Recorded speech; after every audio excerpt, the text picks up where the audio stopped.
Arestado ang 5 sospek sa isinagawang entrapment operation ng Criminal Investigation and Detection Group, Regional Field Unit 4A, katuwang ang Department of Trade Industry, E-Commerce Bureau sa Barangay San Antonio, Binyan City, Laguna.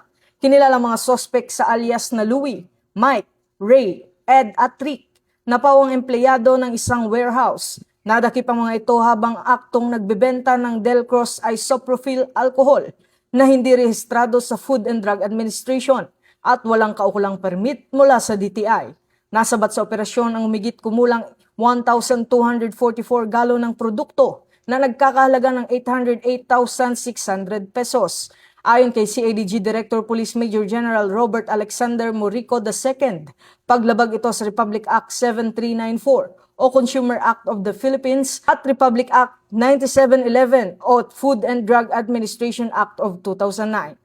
Ang operasyon ay nakaangkla sa PNP Focus Agenda, partikular sa Enhanced Managing Police Operations at Integrity Monitoring upang maprotektahan ang publiko laban sa mapanlinlang at delikadong produkto. Sa ilalim ng pamumuno ni Chief PNP Police General Jose Melencio Nartates Jr., patuloy na isinusulong ang bagong PNP para sa bagong Pilipinas. Serbisyong mabilis, tapat at nararamdaman.